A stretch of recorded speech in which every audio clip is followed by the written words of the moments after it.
Welcome to this week's Heads Up video update. It has been another great week at Wycombe High School with a focus on Remembrance Day activities and reflections. This morning at 11 a.m, our entire school community met on the school field for our annual Remembrance Assembly service.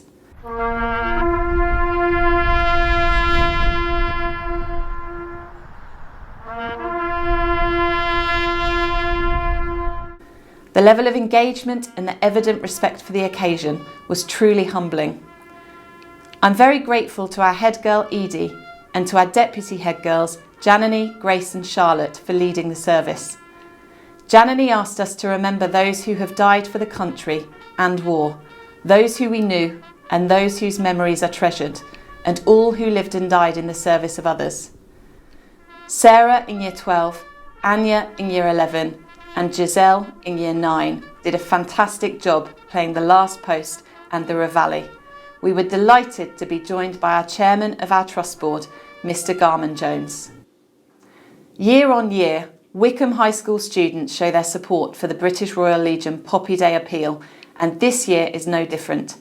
I urge you to donate using the Just Giving link on your screen, where you can also add gift aid to your donation. Videos of our remembrance reflections and activities are available on Wycombe High TV via our website and YouTube. Also featured on this week's Wycombe High TV news is a film about the recent art trip to Natural History Museum at Tring, where 192 Year 7 Wycombe High students were praised for their exemplary behaviour.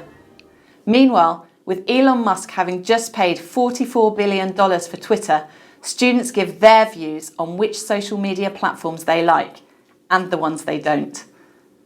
At Wycombe High School, it's our mission to build an ambitious and compassionate community of people who contribute eagerly to school life. Our parental body are an integral part of this mission, and as such, we would welcome your feedback about some key areas of school life. In my letter to parents this week, there's a link to a short survey about different aspects of the Wycombe High School experience. I would be grateful if you could find some time to complete the survey over the coming week, as your opinions are valuable in helping us to support your child this year and beyond. And finally for this week, well done to Kulreet and Ashita on a great job presenting Wycombe High TV News, and to Daisy and Amelia for bringing us the delightful sounds of the Wycombe High Ukulele Club. Have a peaceful and enjoyable weekend. Goodbye.